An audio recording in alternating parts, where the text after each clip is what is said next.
What I want to do tonight is to talk about a few of the considerations, what a publication strategy is, what types of things we can actually publish, and how do we use elements, either all or in part, of our PhD dissertation, both during and after the journey as part of it. It is a little bit of career planning as much as as having a strategy for publishing, because in my mind, the two elements, the two items really do go hand in hand. So forgive me if I talk a little bit about career planning right at the start to get us going. And then towards the end, I'm going to talk about some of the practical things that we have to consider for ourselves as we go about mapping out not only where we want to go with our future research, but also who we want to do the future research with. So my objectives tonight, a little bit more than usual. It's going to be quite an intense discussion. So, I'm going to apologize in advance for that. I want to explore strategies for identifying our research niches, both in topic areas, collaborations, and so forth. I really want to stress that although the PhD dissertation is a document that you will prepare and publish on your own, the other aspects of how you use it and how you further research from the data that you've collected or the insights that you've garnered may be collaborative. And it may be not only your supervisor, it may be other people that you choose to work with along the way. I want to explore some tools for planning research topics and research trajectories. And that's also going to be a December webinar for us as well. So I'll come back to that. I want to look at approaches for turning our PhD dissertation into publications, and really what aspects of our PhD we can turn into a publication and when. Exploring key considerations in our publication journal strategy development, tools for curating our publication strategy, and finally explore some of the peripheral considerations that impact our strategy. So let me start off with the thing I probably don't want to talk about, career planning. And I think it's really important to take note, I suppose, of what the career planning elements are going to be. It's fair to say, look, we don't know what our life beyond the PhD is going to be. But for most of us, we can at least plan what the next 5 years will be and where we think we're heading with that. Now, there are a few career planning fundamentals. Obviously we need some sort of a plan. We need to make it flexible. It's no longer competitive for us just to have that PhD and to let our career drift into place. So we have to be proactive. We also have to think about where our focus is going to be. And, some of us, it's research. Some of us, it's teaching. I think myself, that's the interest. Commercial is also an interest. Or service in terms of administration. Where do you want to be in 5, 10, or 15 years? Are you looking at the same university? Are you looking at the academy in general, so academics? Are you looking at commercial? Are you looking at government? What will be your research field? And what is your potential for interdisciplinarity? I put those last two, the research field and the interdisciplinarity, in here because I think it's important to recognize that we can drift through disciplines with what we do. Our PhD gives us a lot of grounding, but it doesn't mean we can't actually switch over. Some countries, some universities try to limit that, but the emergence of interdisciplinary research actually enables us as individuals to grow a lot more. And if you start seeing that what you're doing now, the research you're starting to get involved with, has potential to be interdisciplinary, that's also going to guide what your opportunities into the future are going to be and where you can publish. A couple of other things are your research goals, so optimism, challenge, and realism. I put that there as, we all have lots of things, lots of areas that we'd like to research. We have lots of ideas. In fact, sometimes the ideas are so overwhelming, they swim in our heads and we can't actually choose the one that we really want to go with. But the realism of that comes down to, what can you achieve? And with your PhD as well, no matter where you are, with your PhD, what are you going to be able to realistically use that for in a series of publications, either during the journey or afterwards? The second part to that segment is service considerations, institutional, whether you're going to become a reviewer and so forth. And I want to highlight, if you came to my session with Associate Professor Mike Mustafa a couple of months back when we were talking about journal publishing in general, we both spoke about the value of volunteering to become a reviewer within the academic publishing sense. And this should also feature into your publishing strategy. It's part of, I was going to say, it's like an internship in a way, but it's part of the process and it's part of the learning curve, but it also gets you more commonly noticed, which I think is very important. I want to focus on, for a moment, before I get more into publishing, the concept of your research discipline. So I want to remind you, the PhD is your anchor. It is not a capstone. The PhD should not define who you are and what your research is. It should open the lid to say, this is what you are capable with. And you need to be able to think about the opportunities that are within your broader discipline, and that includes interdisciplinary research. Whether you're using the PhD to springboard to something else, whether you're using it to find parallel themes that you're going to continue with, or things that you can use along the way that won't make it into your PhD dissertation, but will in fact make it into a publication, or whether you want to find entirely new trajectories. Most researchers I know over a 10 to 20 year period have not stayed wholeheartedly consistent to where they started. They may have stayed from a philosophical base. They may have stayed from a methodological base. But in terms of what they choose to research, of course, it evolves. It's very difficult for us to say right now, how is it going to evolve? But you should have some indication from others talking to you, from what you've read, from where you're, from where you're doing your research, as to what the other possibilities are going to be. Some of what you have to think about is your value to the research community.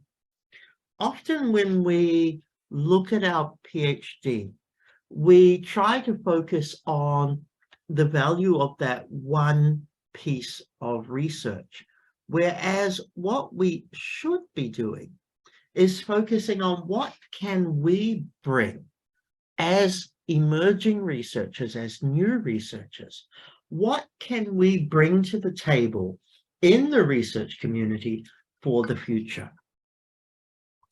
We should look at how we are extrapolating our skills, how we're diversifying interdisciplinary. So obviously I'm really pushing interdisciplinary tonight. The future of your discipline and your funding. That's something that's really hitting home in the last 2 to 3 years, both with COVID and post-COVID. Actually, when you've done your research, when you've finished your PhD, what will there be left to uncover? What will there be continuing within your discipline? And where will the money come from that you can also head down? So that leads us to, look, will the same opportunities or resources be available to your research discipline area in 5 or 10 years? And I highlight that not because I want to be the doomsday academic and say, you're not going to have money when you start your career because, you know, people aren't interested. What it's to look at is, look, if you can see the light at the end of the tunnel slowly being switched off, then it's your chance to say, how do I go interdisciplinary so that I can stay true to what I'm interested in, but so that I can get funding from other disciplines and to be able to keep your research agenda going and evolving over time. So it's a good idea at least to consider those current circumstances, assess what is likely to happen in the next few years. And you've also got to look at whether that's immediate or gradual changes. What you have to do is expand as your skill sets, what skill sets you have, what opportunities are going to come up, making informed choices, understanding and staying on top of research teams. And then we get into, are we the type of person who wants to be part of a large research team? Or do we prefer independent research, independent authorship? We'll come to Vancouver protocols later. Are we looking at collaborations between different people at different universities? Or are we looking at our own little niche within the university that we are growing to be a part of? And what is my comfort level with all of this? How much research do I want to be able to produce each year? What do I think is realistic, and how am I going to do this? Now, I pose all of these questions not to scare you off, but I pose them because I think these elements of career planning help us to think about where we are heading with our publication strategy. Because the publication strategy is inextricably linked to where our career is going and what we want to achieve with our career. And once we have some of those answers, we can then start thinking, how am I going to pace out the types of publications I want to do? If you say to me, actually, Craig, after I finish my PhD, I'm going into industry, I'm going to do X, Y, and Z. I never want to see the inside of a university campus ever again in my life. That leads us to very different publication strategy and questions than if you say to me, you know what, my goal is to make full professor in 10 years, and I want to be able to extend the topic that I'm doing and the research that I'm doing within that topic. That gives us a whole different set of questions. So I just want you to think about that now without taking it on board too deeply. Here's a problem many of us have, myself included. What if I have too many interests? And this is often a problem earlier in our career. We tend to think of so many different opportunities, and we think about how can I actually do justice to each and every one of those. As our careers develop, we don't bother so much about it because we either become jaded and we just let whatever happens happen, or we actually get a very strong laser focus. But in the early days, when we have lots of ideas and we say, you know what, this won't make it in my PhD, but I really have a chance to publish it somewhere. The core thing is to focus on what's important. Today, what's important is finishing the PhD. Second round is, what can I do based on my PhD or springboarding from my PhD, rather than sort of darting in too many places. It can be a difficult set of decisions, but it's good to be able to look at where all of those interests lie for you, and then say, you know, which ones can I remove from the experience? Now let's move into what we're here for tonight, publication considerations. So I'm going to go through a couple of slides about the types of things that we can publish. And this relates to having a strategy, because some of us want to ease ourselves into it. Some of us are quite happy to jump in the deep end and hope that everything goes well. I had my own strategy in my early years. I very much focused on conferences as my way of getting known. I also focused on service. So I was doing curriculum reviews. I was doing national curriculum writing. Not that I was getting published in journals per se, but I was getting known in the areas that I wanted, but behind the scenes rather than out there, out there in the, I want to call it the general public, but you understand what I'm talking about. In terms of publications, we can think about the types of publication that we can be involved with. Now, as a PhD candidate, you can actually be involved in any one of these types of publications. You're not limited. Your supervisor, the university system, will try to nudge you. Well, let's be a stronger word. They will try to push you really hard towards journal articles, because that's where the impact factors are. That's where their funding continues to evolve from. So the more you publish in a journal, the better it is for the university. But for you as a career, for you in terms of addressing the motivation behind your research, addressing your own positionality and the impact you want to make in terms of community and society, all of these can work very well for you. So journal articles we know, and the next slide's going to open your eyes a little bit about journal publishing as well. Book chapters are great. I personally love book chapters.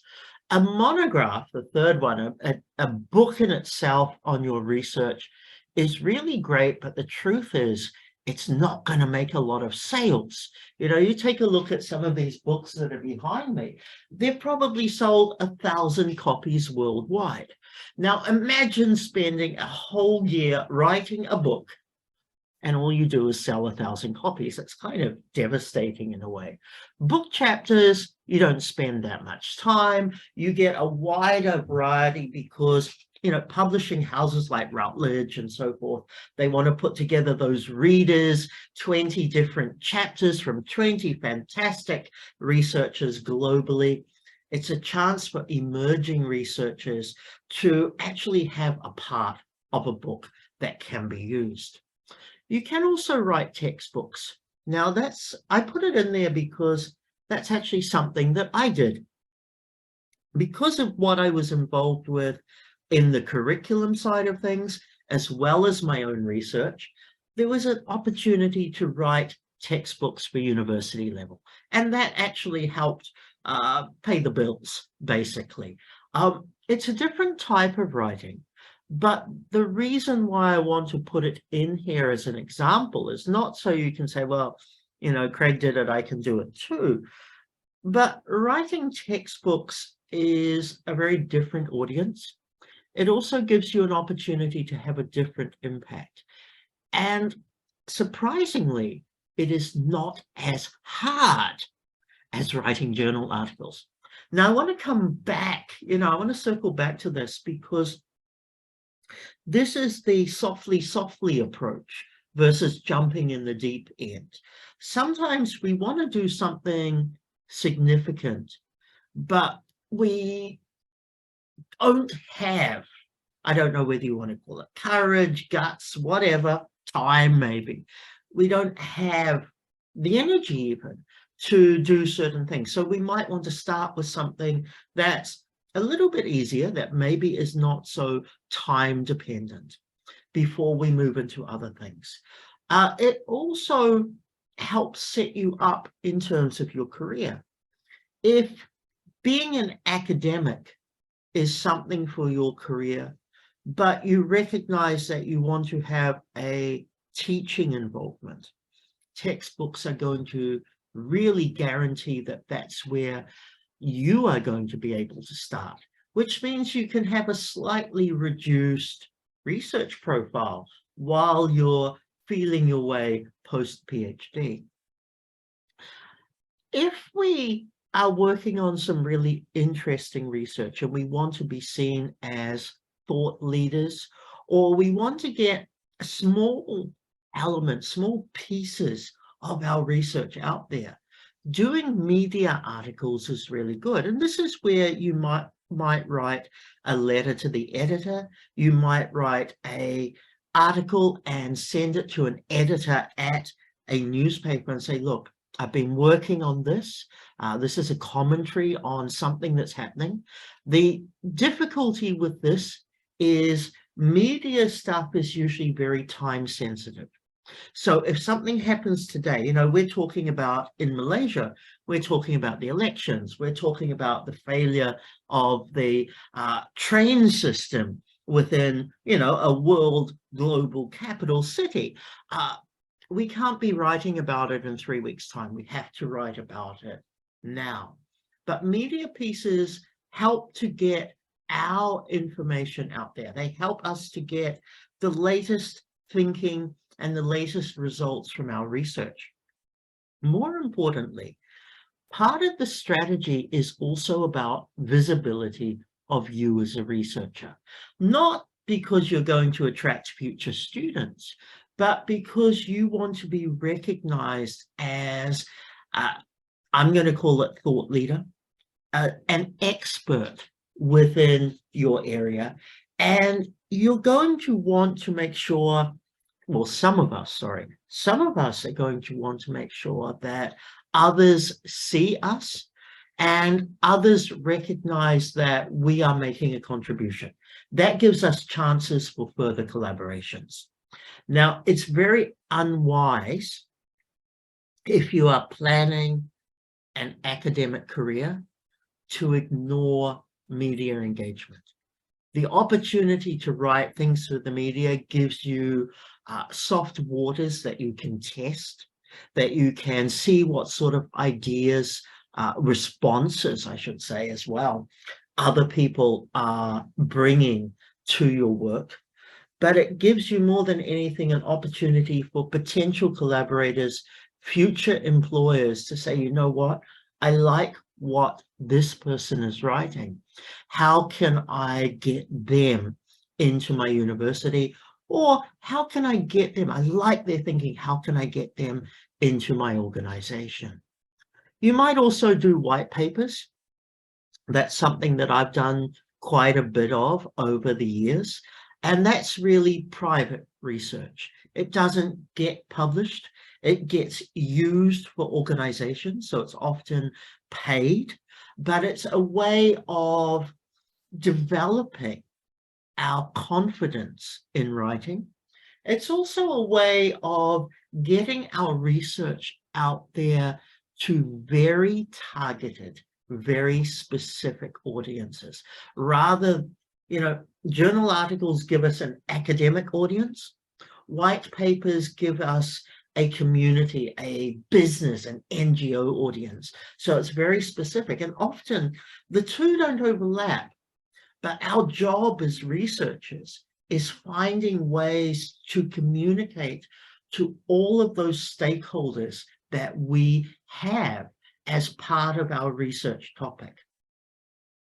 I'm also a fan of online thought leadership pieces. Now, that's a bit different from media. And I know a lot of researchers who maintain a blog. And with that blog, they share elements of the research, whether it be elements of the research journey, because that's part of it, or elements of analysis of finding. And it just gives another venue for you. If you are nervous about your writing, if you don't feel that you've got enough to get a journal publication yet, putting something through online, through a blog or through digital media even, gives you that stepping stone as you develop your skills. We're all, where we are today, where we start, where we end up, we're all very different. So we need to choose for ourselves what is going to be the right starting point. And as we progress, we might learn that the bulk of what we do as an academic is publishing in journals, because that publish or perish thing, that keeps us having a job when we graduate and keep going. But we also recognize that all these other opportunities give us different exposure. They give us different ideas, different opportunity for feedback and interaction with stakeholders, which ultimately means we can become stronger as researchers. The final one that I put in there, it's not really a publication, but it is. I call it conference presentations and publications.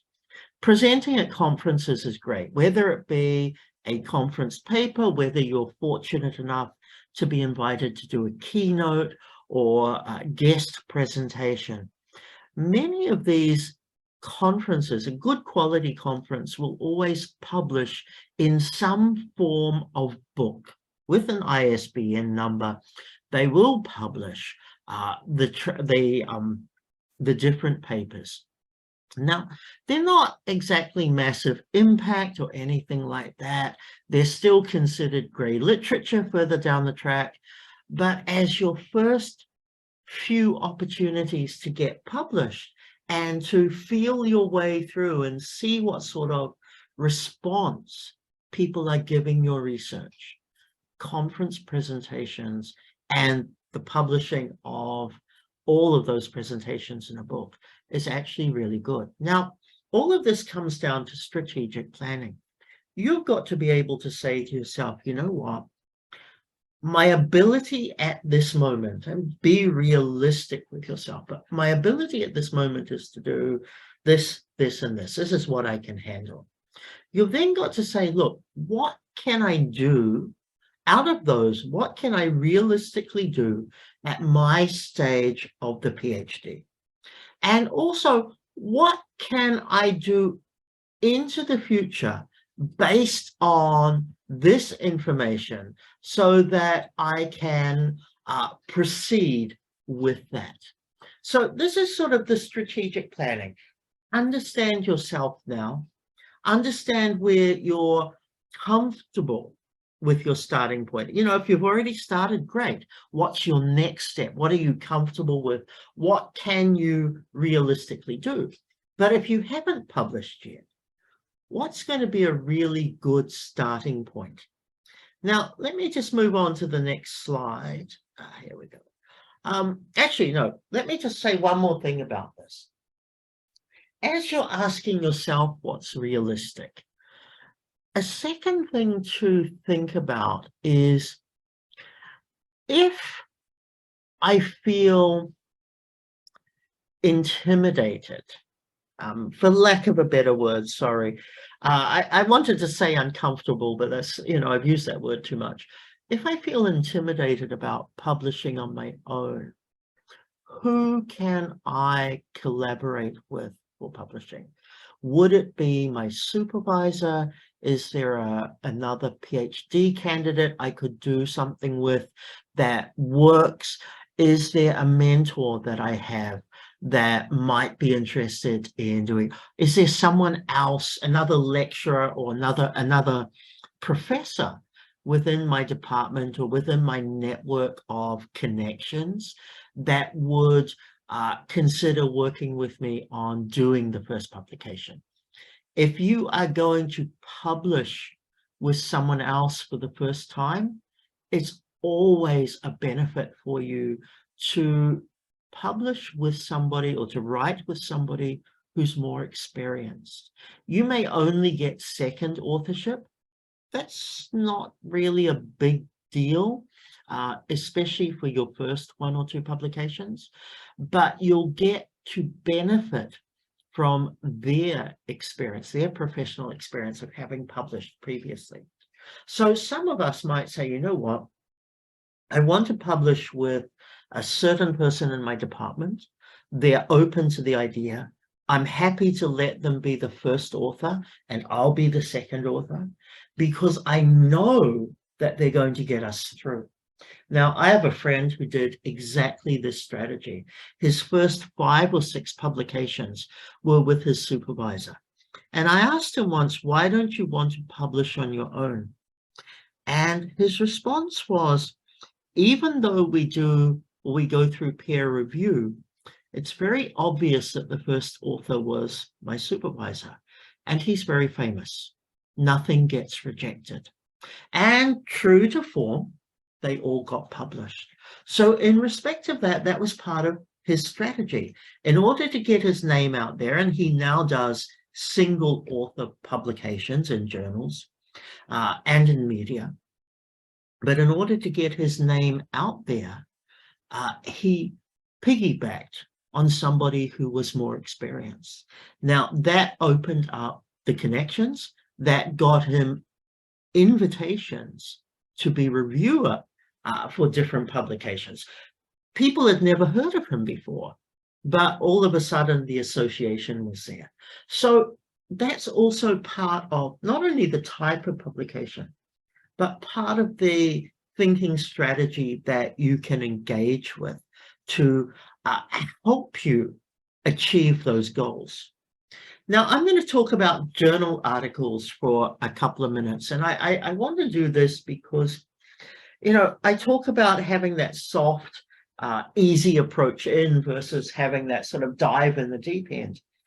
And I wanted to focus on the fact that we're very familiar with journals. We're very familiar with journal articles, but most of the journal articles we see or we think about, certainly the ones we're encouraged to focus ourselves toward, fit into the first category, original research.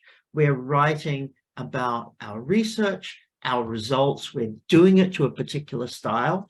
The style's a bit different from the PhD, and I'll talk shortly how do we adapt our PhD dissertation in order to work as a journal article.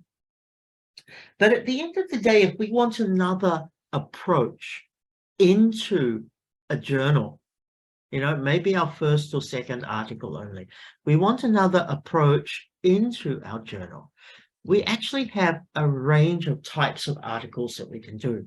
So original research we're going to talk about. 2, short reports or letters. This is like a progress update. Some journals will enable very short pieces, not your typical 5,000 to 8,000 word articles, but 1,000 to 2,000 word reports on progress, on interesting data, etc., or letters that focus on where we're heading. This isn't impactful in the sense that, you get a research citation index and all of that, because nobody's going to quote you or cite you. but it is a starting point to get into the publishing world. It gets you on the radar of the journal, to which you might be invited to write or submit further down the track. We can do literature review articles, whether it be a formal literature review, a systematic review, meta-analysis, and so forth. These review articles give us state of play. You know, what are the emerging research gaps? What are the trends? Where are we heading? That may or may not relate to you specifically. You have two chances here. One, you can actually take advantage of the literature review approach you have used with your own dissertation. And from that, you can submit it as, you know, a state of play. Or you might have found that along your journey for your research, you know, creating that literature review that you've got, you found another body of opportunities and you did something with it that gives you a parallel review article that you could have published. You might want to look at something smaller like a case study, you know, an element of your research, an element of the data only specific to one person, one organization, one entity, one specific narrow population, because you want to share that. Now, I would do a case study because I want to see what sort of engagement I get, what sort of response I get, without sharing my whole body of research, or more importantly, without sharing my entire data collection. So a case study might help. A methodologies or method note, if we're pushing the envelope, if we're trying to develop the approaches that we use to understand the problem that we're facing, then we might be able to write a short article that looks at what is unique about our method. What have we developed as a method, or how have we interconnected different approaches to be able to get results that other researchers could then consider norm. Current state of research is not our research, but that's other people's as well. Oh, sorry, it's not other people's research, it's our research. So where are we at? Where are we heading with it? That would work if you're doing something innovative. It might not work for most of us, but there is a chance. We might do a clinical study. I'm not going to talk about that because, you know, I'm a business social science kind of guy. Data notes, you know, interesting things about collection and analysis of data. Data sets, some people actually will publish, and some journals are very cooperative with this. They will actually publish entire data sets so that other researchers can make use of the same thing. Number 10, software tool articles. Maybe you've found a new way to work with an existing software. Kind of relates to number 5, but it's very much about how you use the tool rather than the method that you approach. So say, for example, more recently, to my understanding, is the fact that R, the software tool R, is being adjusted to actually work with big data. And that was something that it was never originally intended for. It had some capabilities, but as an open source software that can be evolved, and each one of us joining here tonight has the potential to actually evolve the software in many ways, we might be able to, you know, use it for that purpose. It might be, how do we rethink our use of NVivo, for example, with different types of data so that we can get more qualitative outcomes, which is what NVivo is all about. The final one, and I'm not putting it there as a joke, The final one is obituaries. Sometimes the very first thing we might write, or along our journey, we might write about somebody impactful in our discipline. Maybe somebody that we've worked with closely, somebody that we've had the chance to observe, somebody that really opened the doors for research and researchers. And actually getting people to write obituaries is probably one of the hardest things for a journal, which means when a known or eminent researcher passes away, they're often not given that send-off. And this is a great way to write into journals. It's a great way to showcase and to think through their work. And more than anything, it's actually a great way to improve your writing style of different ideas, because part of what we have to learn as a PhD candidate is how to communicate to different audiences. That means taking our research, communicating it to our supervisors, to an academic community who understands us, but also taking that same research and communicating it to a community of individuals who perhaps don't necessarily get what we're going on about. It's taking something and communicating to others. So being able to share someone else's life is actually a very good skill to develop, because we're taking something, we're interpreting it, we're reshaping it, we're sharing it with other people, and it has meaning. So to me, these are all different ways. As we look, as we look through here, the types of publications, we look through here, each type of publication has different avenues into it. Again, it comes down to what is appropriate for you at this moment. What can you realistically do? And how will you build from that? For example, I might start with a methodology-based article. I'm then going to move that forward to original research. Or I might actually start with a methodology-based article, move to data sets, and then move that to original research. So I've got 3 publications from the same starting point. But what I do is I say, look, what I'm able to achieve today, realistically in the next, 2-3 months, is the methodology article first. I don't want to share my original research yet because I'm not confident with my analysis, but I can talk about the approach I used to get it. And then as I firm up not only the data analysis, but my interpretation of that analysis, of course, then I can say, okay, I'm ready to put this into a formal piece. If I'm not quite ready, I might say, you know what? It's going into data notes. I'm going to do something on that because I want to see how people react before I put my final ideas out there and risk my future reputation from it. Now, all of that's about, having an idea where we're going.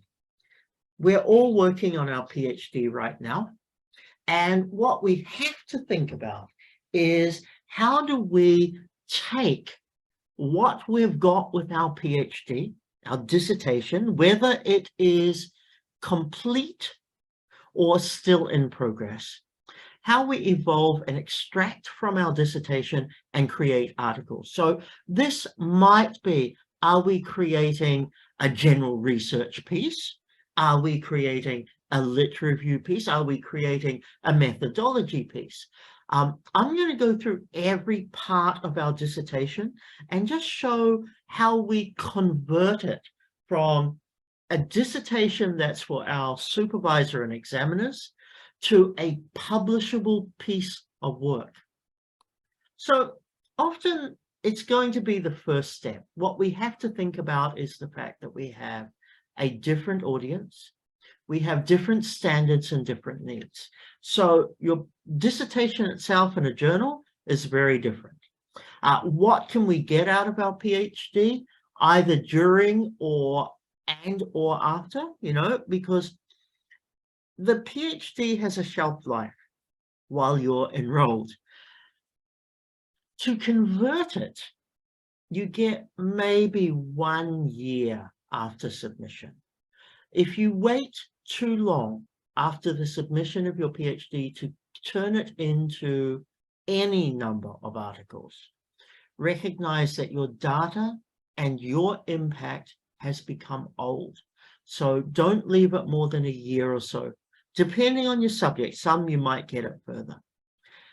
Typically speaking, you should be able to get 3 to 4 journal publications of decent substance out of one PhD dissertation.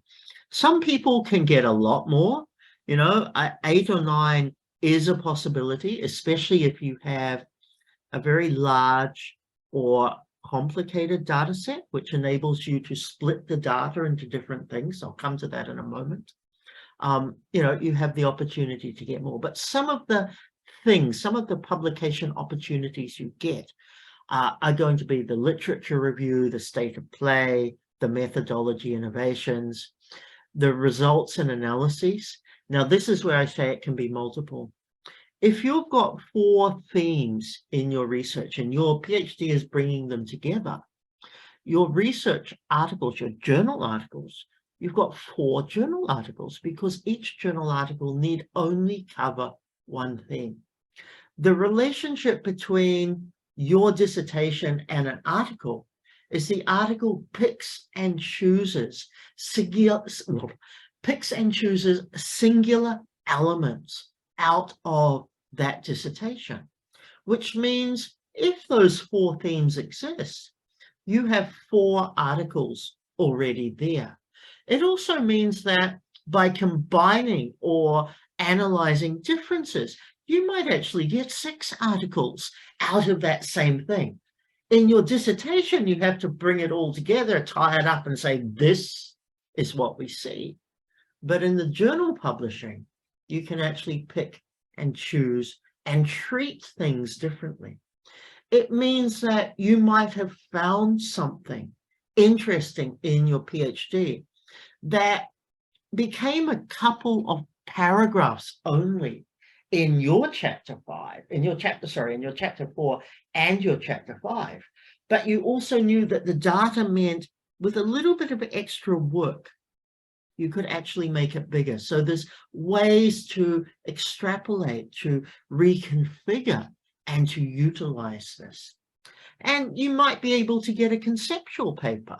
Let's not look at all the data that you've got. Let's look at the framework that you've used and how have you evolved that framework and added something to it with your own research, because sometimes we are very conceptual in what we do with our research. Now, dissertation versus an article, a few basic things. These are meant to line up on the screen, but I don't think they do. A dissertation is about academic requirements. Articles are about editorial standards, very different. A dissertation is reviewed by our committee. An article is usually reviewed by a panel of reviewers, each with their own objectives. So you've probably heard or seen, discussions about R2, reviewer number 2, the one who always rejects. What an article gives us is sections. So in our dissertation, we have 5 or more chapters. In our article, we bring it down to sections. Some of our chapters, as might appear, may simply become 2 paragraphs in an article. A dissertation has no word limits. 40,000, 60,000 words is nothing. 100,000 words is not uncommon. An article is typically 5,000 to 8,000. So our skill then becomes, how do I take this huge amount, 3+ years of research? How do I take this huge amount of knowledge and bring it down to 5,000 words? That's really tough, but it can be done. And I'm going to talk through that. There will be formats that you have to have. What we want from a literature review is very succinct, rather than show us everything you know, show us only the important things. Differences in terms of ethics and how you describe it. Differences in terms of how you describe your data collection. This all helps us go from 100,000 words to 5,000 words. In our dissertation, we are expected to present every single finding. Now, this is where the article is valuable. We present selected findings only, which means we can get multiple publications on our findings because of that. The final thing that's really interesting is our verb tenses. The use of English language, our tenses vary in our dissertation. We might be in the future, we might be in the past, we might be in the present. All of this changes. In an article, it absolutely has to be consistent. Now, this is just some basics. Let's just move on. So we want to be able to identify our journal target. What are the aims and scopes, whether they're non-predatory, not getting into that. What sort of prescribed structure do they use? Now, I'm going to spend about 10 minutes just going through how do I take different sections of my dissertation and make it functional or acceptable for a journal article. Now, all of this comes back, again, to our strategy. What types of journals do we want to get into? This is important. Those of you who know me or have followed me for a while know my viewpoint on predatory journals. And I'm not afraid to say publishing anywhere is not necessarily a bad thing. Sometimes we just need the experience. So, you've got to make up your own mind on that. You've got to decide what journals you want to be in. What are your target groups? Who, in terms of readers, do you want to be exposed to? So it's not only the journal itself and its scope and its level of impact and its importance within the academic community that you have to consider. It's also who reads these journals, and are those the people that I want to be visible to? Are those the people that I want to sort of be saying, I'm a new researcher, take me seriously?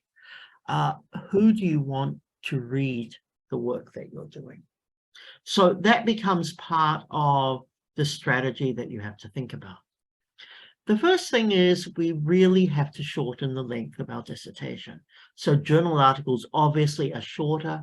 They require a much tighter framework, a more compact style. So in actual fact, you cannot copy and paste. You have to treat your thesis as a separate piece of work. You need to paraphrase and express the same ideas in a different way, because otherwise you run the risk of being accused of self-plagiarism. And that's really frustrating, because each and every one of us, we have our own unique communication patterns. I speak a certain way, I write a certain way. If you ask me to write about the same thing, I write it the same way. But when we are looking at publishing, we've got to be able to make sure that we are not self-plagiarizing in that way. We've got to be able to find ways to re-express concepts and ideas that, if it was to be run through a plagiarism software, which they typically are, unfortunately, it wouldn't come up and say, this has been used somewhere else. because you don't want to end up being, basically known for only saying one thing or being able to say it one way. We need to look at how we select and how we repurpose the work that we've already done. Now, let me give you another problem. Much of this is saying, look, paraphrase, rewrite, fantastic stuff. If I have submitted my dissertation and then I'm publishing afterwards, that's one way to look at it. If I publish during my dissertation, I've then got to rewrite certain sections or rephrase certain sections. So the flip doesn't happen. I don't look like I'm copying my own work, which is silly because it's my work, but academically, I can't look like I'm copying it. So it's a two-way confusion, but it's also a two-way interaction in that respect. Make sure you highlight the key points you want, what you need the readers to understand. Much of what's in your PhD, they do not need, but you've got to break it down as to what is useful and that will get published. Then we look at the third one. Sorry, my screen's just sort of gone a little bit funny. Give me a second. I hate when this happens. To reformat the introduction as an abstract. So this is really just a piece of advice. Every journal article has an abstract. It's typically 250 to 350 words, but sometimes, as short as 100 to 250 words, depending on the journal. The suggestion is, look, take what you've got in your introduction and convert that to an abstract. And in fact, what you can almost do is take the first sentence of every paragraph in your introduction, or the first sentence of every section in your introduction, and string it together, and you've got a very loose abstract that you can then edit and tidy up.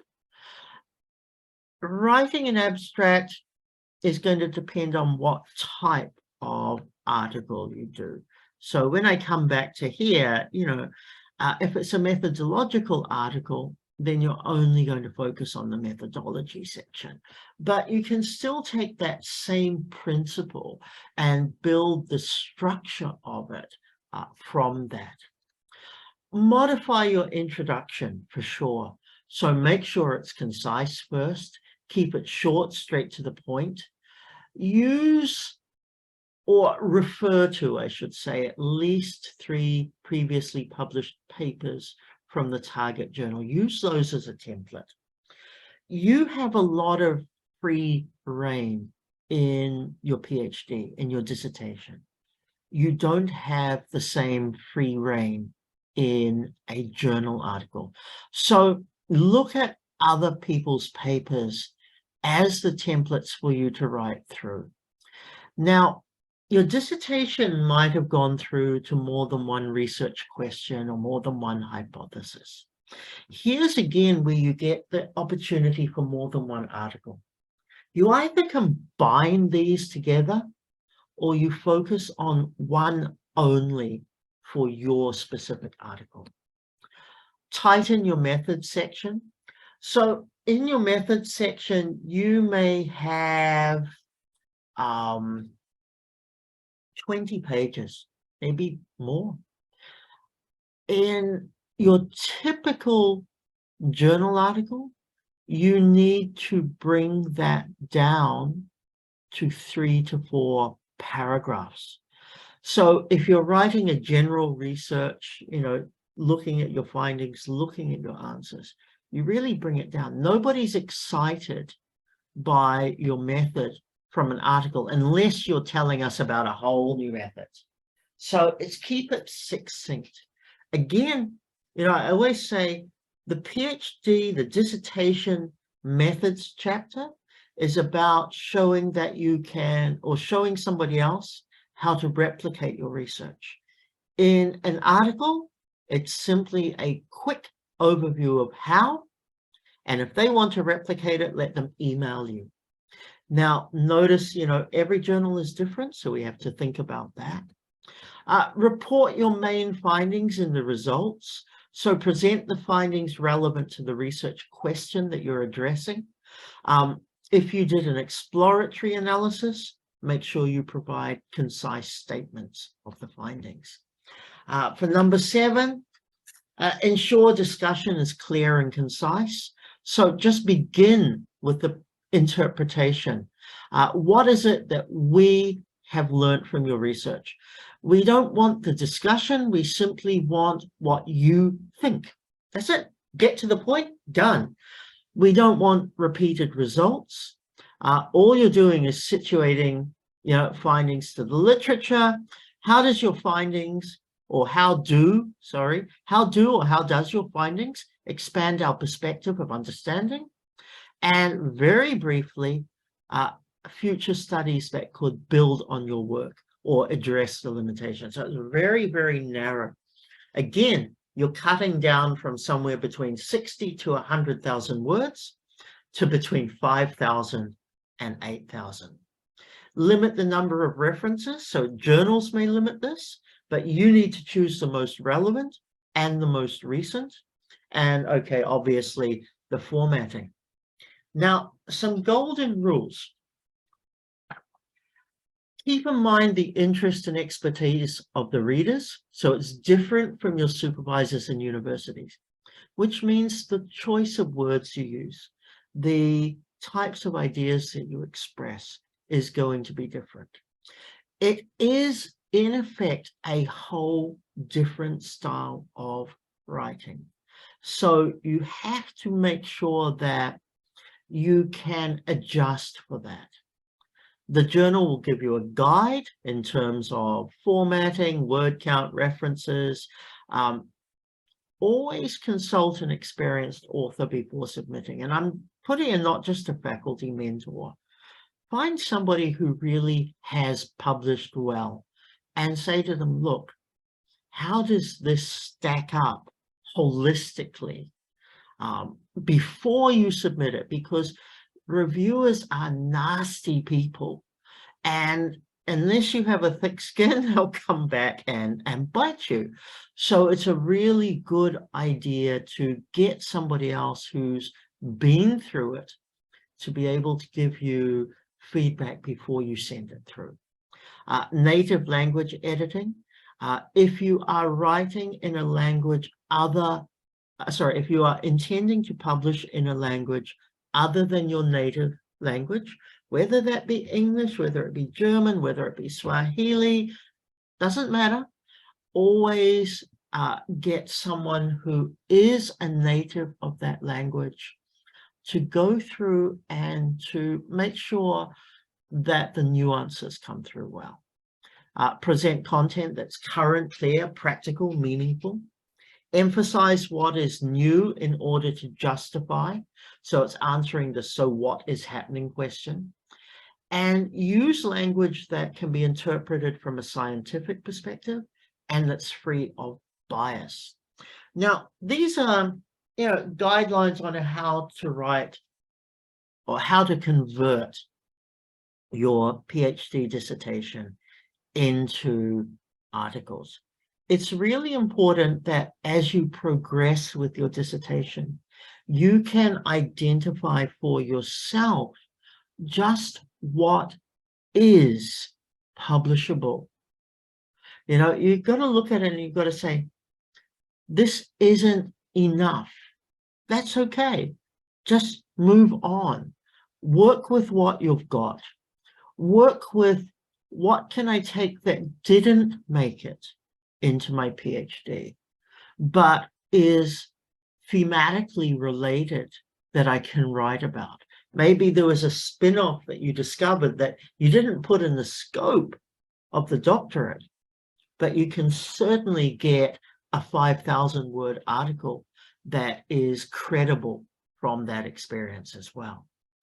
Now, there's a few things to think about. Now, again, this comes to a strategy, because if you make each of these decisions every single time you publish something, you're going to get really screwed over. So these are considerations that you need to make, not only before submitting your paper, but you've got to think about what's going to work longer term, you know, the next 5 years, the next 10 years. Who has authorship? Obviously you do, but will it be your supervisor? Anything you publish related to your dissertation, supervisors expect second authorship by default. Okay, now that might be something you negotiate.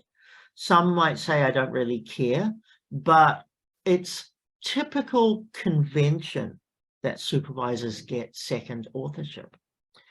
Now, if, as I go along with my research, I find a deviation, you know, I find an area that didn't make it into my dissertation, but I did my reading, my data set can actually enable me to make an analysis on it, but it's not part of my dissertation, then I don't need to give my supervisor second authorship. So I've got a self-authored piece, or I might want to work with somebody else that I know who is doing something similar and they come into it.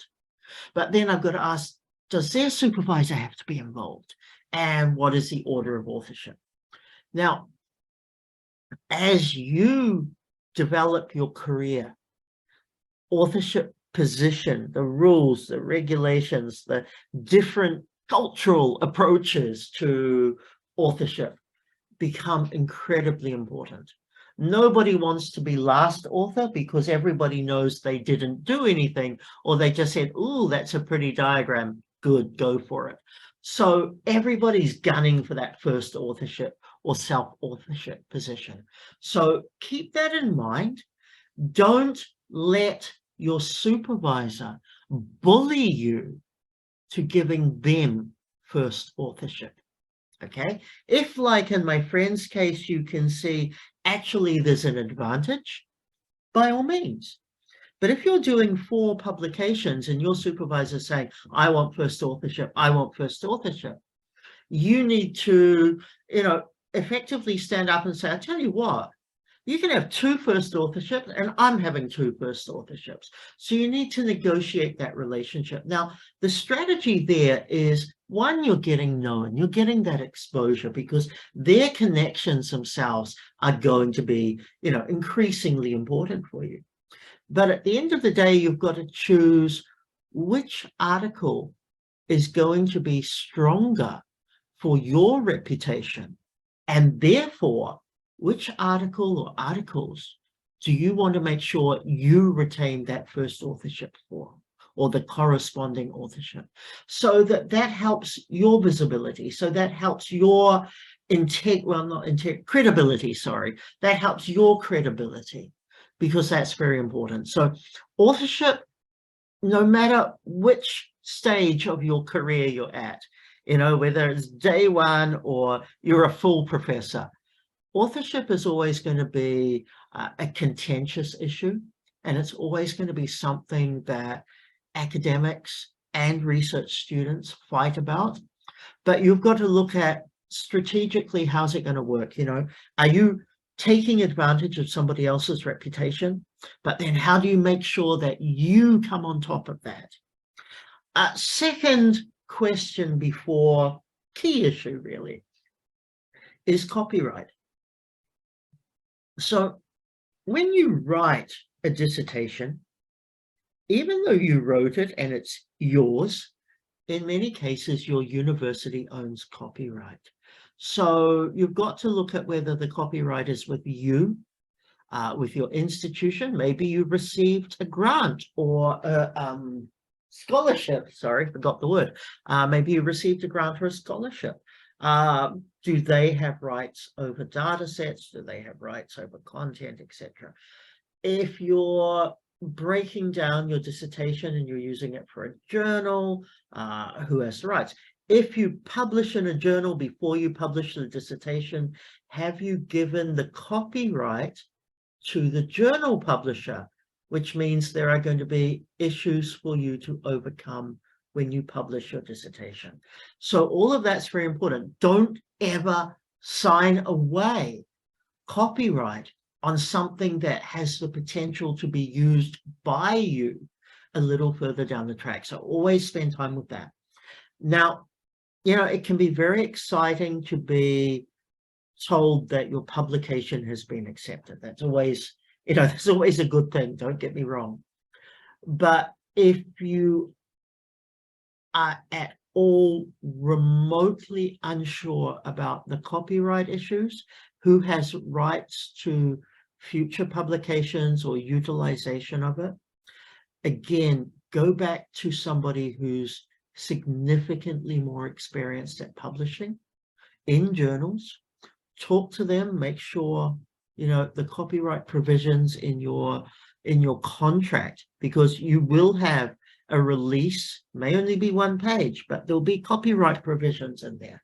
Make sure that you're getting some good advice on that. And truthfully, the people to get the advice from are the more experienced academics who have made those mistakes in their early career and learned from them. And you can learn from their mistakes as best as you can. Okay, also focus on copyright for text, graphics, data sets, and methods. You know, you don't want to invent a methodology. And it is possible, you know, we are still creating new methodologies every single day. You don't want to create a methodology and be limited in how you can apply it or how you can use it. Now, there is always the possibility that that can happen, okay? So you have to ask yourself, what rights are you signing away through publishing? I personally am more concerned about that question if you have not yet submitted your dissertation. If you've submitted your dissertation and you're publishing in journals after it, I'm not so bothered. You know, I'll check, I'll make sure everything's okay, but it won't bother me. But if I'm publishing before my dissertation is submitted and finalized, then are the legal areas where you might get a little bit tripped up on. And the one thing you don't want to publish 4 articles and then be told by the publishing house, the data set you use belongs to us.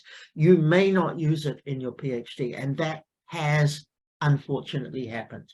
Most 99.9% of cases, there's always going to be a workaround or a solution for it, but you just want to make sure you're okay with it.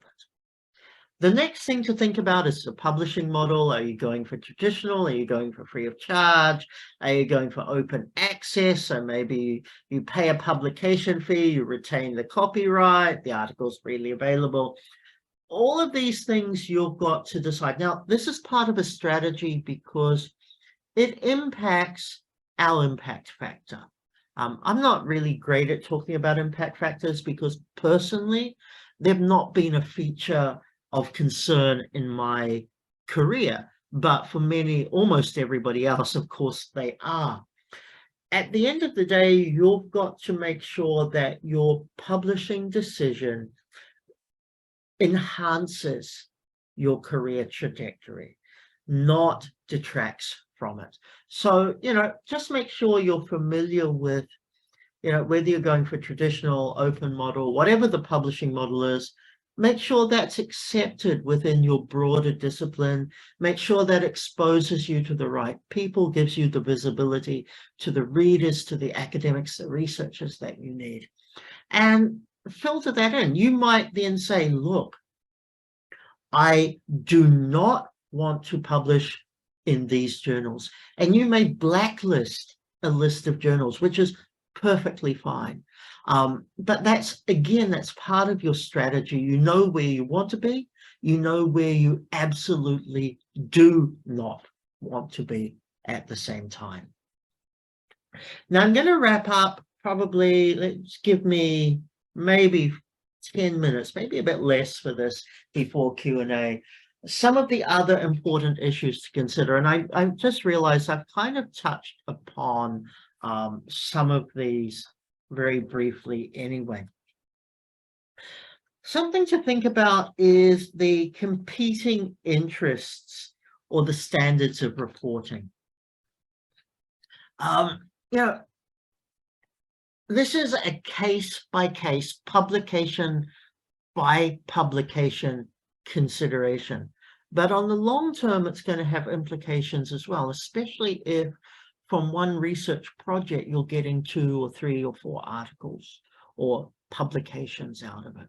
So you just want to make sure there's no competing interest, no conflicts of interest, or that there's disclosure. So if you were funded by somebody, and that gets, you publish or produce an article from that, make sure there's disclosure as to where it's funded from. Maybe you're doing research on the health benefits of cigarettes and British American Tobacco were funding you. Of course, we want to know that that's the case. Maybe you're doing political-based research and the government is funding you. You know, the whole idea of this is where the money came from, that's very important. The standards of reporting are about making sure that your research is reproducible.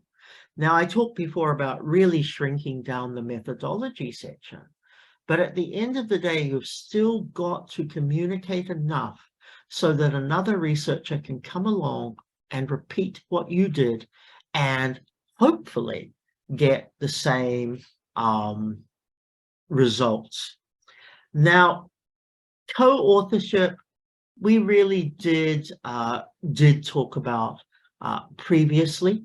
So I'm not going to address much other than what I put down, the second to last one, Vancouver Protocols. And that really comes back to the amount of effort, the amount of work that each individual put into it. If you drew a diagram and you contributed it to an article that someone else wrote, you're getting last authorship place. If you 50-50 wrote the text, you've got to look at, how you're going to balance that up. But the whole thing is just simply about fairness and equality.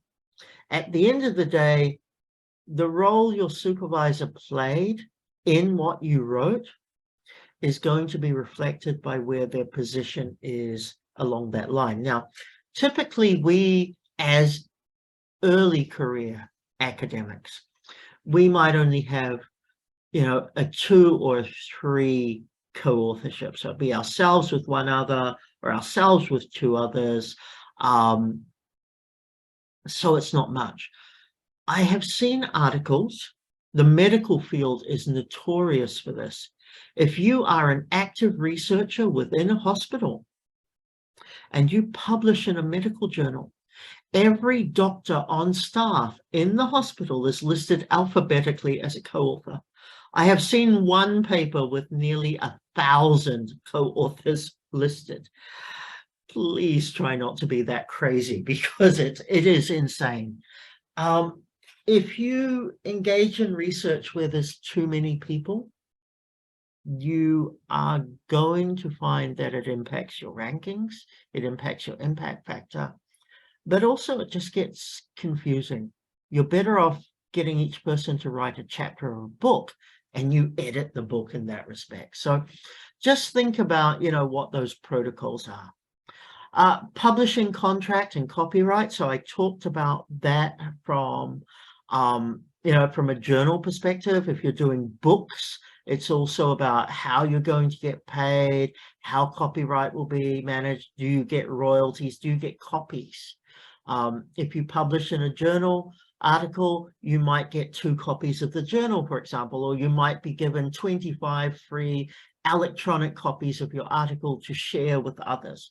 So just sort of understand what you get from that, what the limitations for you are going to be, who holds the copyright, what are the reuse policies. So one of the things I've always found very important as a teaching academic, I want to be able to reproduce articles and use those with my classes. So, can I do that? What are my limitations for that? Now, that's part of the strategy as well, because everything you publish has the potential to be a class when you teach, whether you teach at, say, a second or third year level or even master's level. So what you publish, you're going to want to share. So you've got to understand what the rules are there. And permissions become the other thing that are really, or the last thing to talk about in terms of this. And this is the right to use, to reproduce effectively elements of another author's work. Now, in terms of writing our PhD dissertation, of course, we have to seek permissions for every diagram that we use, every photograph that we use, and so forth. We need to make sure that all of those same permissions are available to us with respect to publishing in a journal. Now, here's where I think the advantage is better. As a PhD candidate writing our dissertation, sometimes we may struggle to find permissions. As a publishing house, they have a legal department who can help you. Now, they're not going to be willing to do all the work for you, but if you're really struggling to get permissions for something, they can actually work to your favor in that respect. Now, not everything requires permission, so some things might have a Creative Commons license. I do a lot of work that actually uses Creative Commons licenses, which means anybody can use it as long as they cite me as the author. Anything else, I don't care. So the formal requirement for permissions is not there, but you also need to indicate that that particular imagery or that particular graph or whatever, indicate that that was covered by Creative Commons as well. Now, to wrap up, just before I hand over to Farrell to do a Q&A, the idea of a publication strategy is, where am I heading? What are the things I have to think about? What are going to be the intelligent decisions I make today to make sure that I can continue publishing tomorrow? It's about, how can I take advantage of my PhD dissertation, convert that into usable, credible publications that move forward?